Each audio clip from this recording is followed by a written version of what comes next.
Hello everybody, it's Bourbon Bill, and tonight, a very special episode. We're drinking through Wilderness Trail, one of my favorite newer craft distilleries.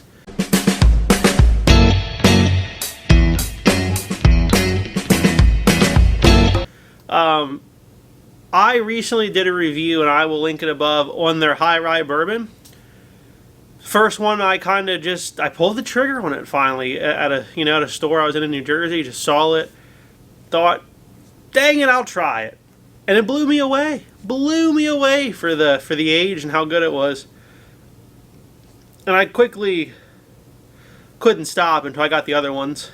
So I found a rye and I found the 6-year, and James, thank you again, sent me the wheated. Now these are all store picks except for the 6-year, which is a standard release from them. This is everything they offer. These are all cask strength except the 6-year. They don't offer that in a cask strength, but everything else is a cask strength version. They also offer bottled and bond versions of those at 100, except for the rye, I believe, is only available as cask strength. And just in July of 2022, they released an 8-year, I believe Distillery only or Kentucky only, and since I don't live in Kentucky and I didn't visit the distillery in Kentucky, I had no chance of getting the 8-year, so unfortunately I do not have the 8-year. If a viewer has an 8-year and would love to send me a sample, please do. I will gladly accept it and try it and rank it against these. So without further ado, let's take a look at the bottles. There is the 6-year, the silver label. Coming in at 100 proof, 50% alcohol by volume. I believe these do say bottled and bond, so you know it's at least 4 years old. At the time, this was their oldest expression. Now, again, as of July of 2022, they have an 8-year. But this one's out there. Non-chill filtered, like all of their stuff. And we'll see what it says here on the side. Made from locally sourced grains of corn, rye, and malted barley from an old traditional mash bill of 64% corn, 24% rye, and 12% malted barley. Copper pot distilled using our sweet mash process. So that's right. They use sweet mash here, not sour mash, like a lot of other places, like you might have heard of, like Michter's Sour Mash and other places like that. They use a sweet mash here. So there you have it, the 6-year, 100 proof. We'll see how she ranks tonight. Up next, the High Rye Cask Strength Bourbon. So here it is. You've seen this one before. Store pick from Fairgrounds Discount Liquors in Maryland. Dang delicious. This one comes in at 112 proof. Compute 56% alcohol by volume. This is the hottest one by proof here tonight, just FYI. So let's read the mash here on this one. This one again is 64% corn, 24% rye, and 12% malted barley. But they do tell you here that this was put into the barrel at 110 proof. Alright, so she rose in proof a little bit over those years. And because it's a store pick, besides the fun sticker, we get the facts. The facts are, this is a 4-year and 8-month aged pick. Barrel number 4 char. Oh, we love that. Rick House, we don't care about because we have no clue what that means. Yeast strain, they do have different yeast strains, although all of these are Firm Pro 1. So, didn't get them at the same locations, really any of them. So, interestingly enough, only the Firm Pro 1 is what I've said. I've never seen another yeast strain for sale either anywhere, but they do have different yeast strains. So clearly I don't hate this one for how much is missing, for how little I've had it. Here, next up is the wheated cask strength. James, thank you again, sir, for sending this to me. This one here is, oh geez, it's like 105 proof, but it says 52.69% alcohol by volume. So it's just shy of 105. We're going to call it 105 proof. This is their wheated mash bill. So this is, again, 64% corn. But instead of 24% rye, they put in 24% wheat. Still the same 12 percent malted barley. And this one was put into the barrel at 110 proof. So this one was probably stored at the bottom of the rickhouse since it lost proof. So this one did not gain proof. This comes out to 105. It was put in 110, so it lost a few. No massive sticker on the back, so we actually get to see this is bottle 93 of 227. So, pretty limited. On the side here we get this fun sticker, plus the facts. This says Family Reserve Curation 2022. So it is this year's bottle. Aged 4 years and 4 months. Barrel number 4 char. Yeast strain Firm Pro 1. Now, on this label they have a check mark that shows they have 6 total yeast strains. But again, this one's a Firm Pro 1. So a wheated mash bill. Last but not least, Wilderness Trail Rye. As far as I know, they only sell these as cask strength, so you can find just a regular shelfer is also a cask strength of these. However, this one's a store pick. Alright, so the mash bill on this one is 56% rye. So just over a barely legal rye. 33% corn. So there's rye, then boom, a lot of corn. And then 11% malted barley. This is put into the barrel at 100 proof. And this one comes in at 105 proof. So this sucker did gain a few proof points. Now our store pick label over here is not necessarily fun, but it does give us the facts. 4 years and 9 months. Barrel number 4 char. Yeast strain Firm Pro 1. Again, so proofs on these vary. Now, I heard that the ryes, they kind of experimented with different barrel entry proofs. They're all low now. They're all like 110, 105, 100. I think over the course of the previous years, they've experimented with all 3 of those. So I think the side label always tells you here, but you may find one, pick one up, and it'll say a different barrel entry proof than this. So just know that's possible. This one, again, all non-chill filter, but it does say that on the back. And this one is bottle 22 of 193.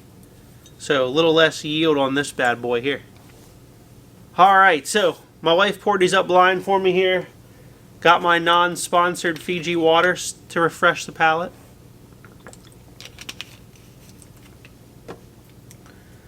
We got the blue, the black, green, and gold. So without further ado, we'll grab the blue here, start swirling, and give you some notes. Hancha-mama, that smells good.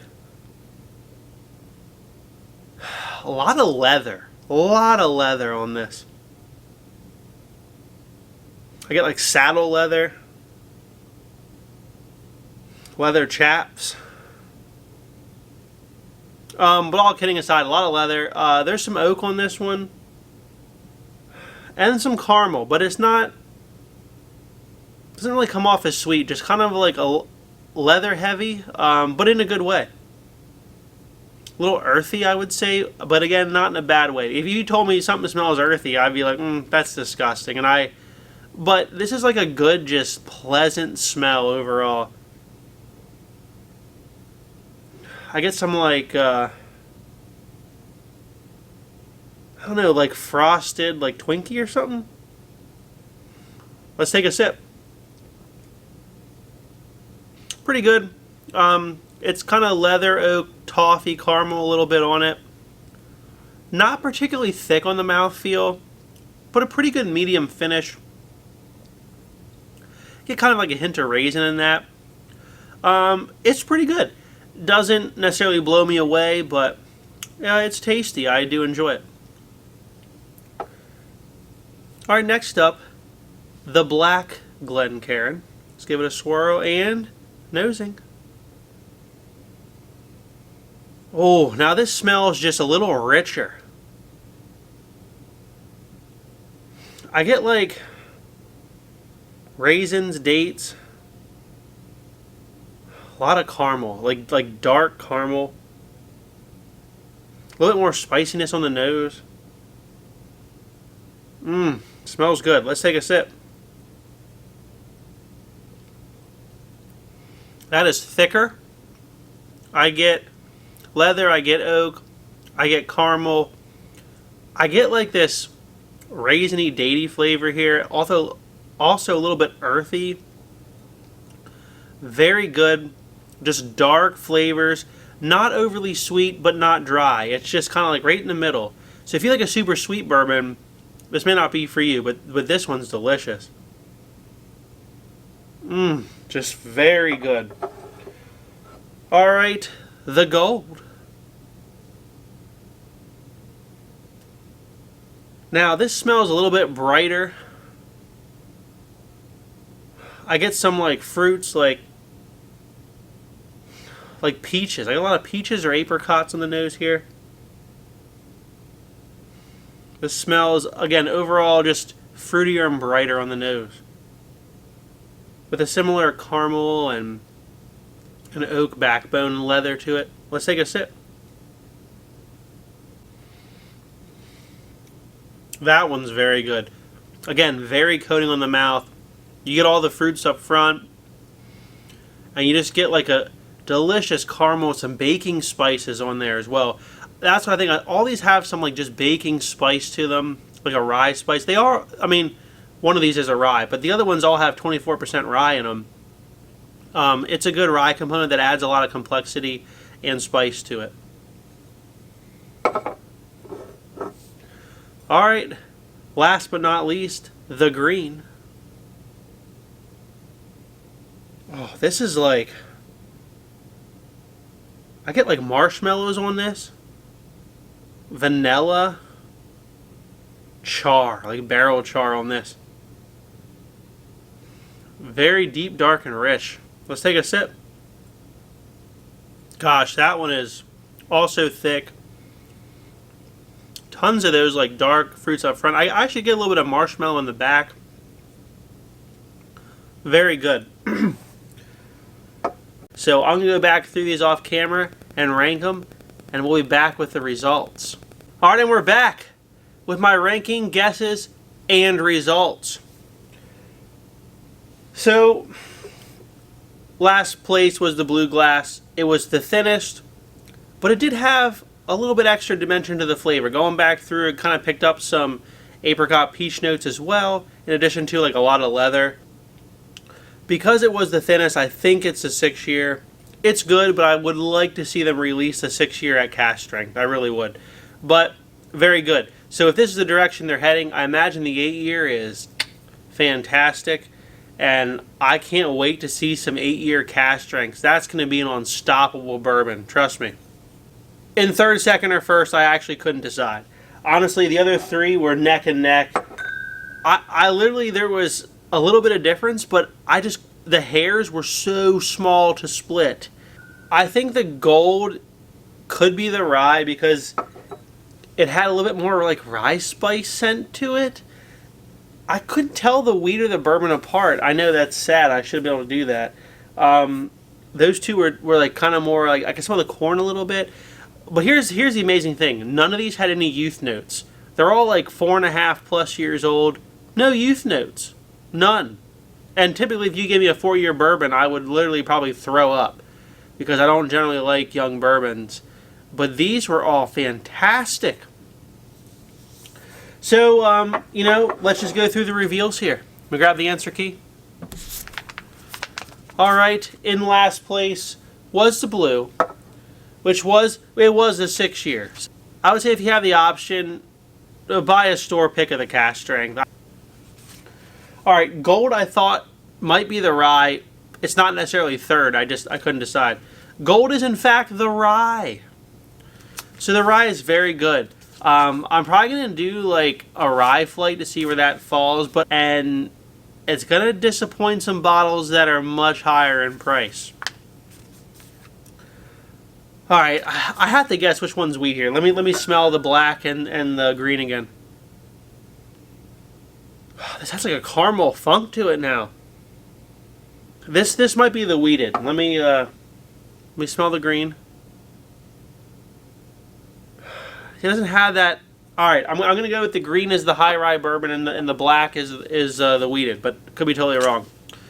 Green was the high rye, and black was the wheated. So I did nail it at the end, but boy, that was a bad showing for my nose and palate. Those are fantastic. Listen, if you're like me, and you kind of you saw Wilderness Trail, and you kind of skipped it, do not. For a 4.5-year-old bourbon, which most of those store picks are actually older than that, but for a 4.5-year-old bourbon, it's killer. And at $55 to $65, it's a good value. And check them out. If you live in Kentucky, grab an 8-year. I'm sure that's going to be great too. And send me a sample. So if you like what you saw tonight, please like, comment, and subscribe. Have a great evening, everybody.